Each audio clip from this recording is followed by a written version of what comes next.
When I started 17 years ago working for the Archdiocese, I got a lot of requests to talk about these very pertinent issues, how to care for people at end of life, how to help protect their life. And so I started reading up, and that's when I decided to get my second master's. And at first I took some bioethical courses at Holy Apostles College and Seminary, and it was connected with the National Catholic Bioethics Center in Philadelphia. So that's why I thought I was really getting the best of the best. And so then from there, I decided to get my degree in moral theology, while still working, but still seeing how much people don't know about these things. So I don't really go out and look for places to speak, but people have heard about some of the things I say, and I get invited, so that's what happens. I liked her introduction because she really maintained a Catholic perspective that hospice is a transition from living world to death to life eternal, and that the hospice is supposed to focus on that transition. It's not going to, she mentioned that you have a pause there. They're not going to accelerate death, but they're not going to slow down death. They're really going to address the entire needs of the whole family, that the children were considered, the spouse was considered. They have social workers. They have all different types of support available, that whatever the family needs, they were willing to provide.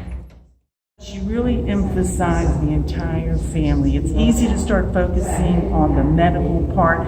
You start thinking about the diagnosis, you start thinking about what's the time frame, how long is someone going to live, and you can get sidetracked. You can start thinking about the medical part without as much of the emotional part and the spiritual part. And she really brought that back in, which is an important component of hospice.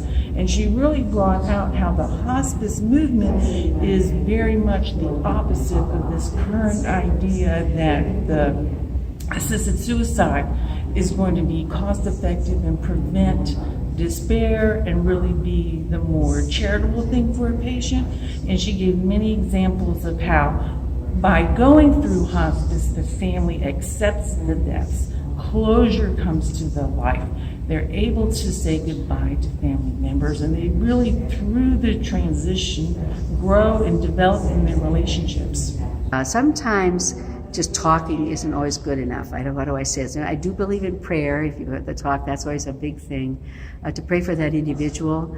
But then to say, is there somebody else you would talk to if I, as a family member, aren't the one? If I am not the one to you that you want to talk to? Do you want to talk to our pastor? Do you want to talk to a friend? Do you want to talk to a doctor? Do you want to talk to a nurse or a counselor? And try to find somebody that will help lift their heaviness. They might have a natural, normal, expected depression because they haven't thought about not living here on earth, and now what's going to come in the future they don't know. Mm-hmm. That's pretty normal, actually.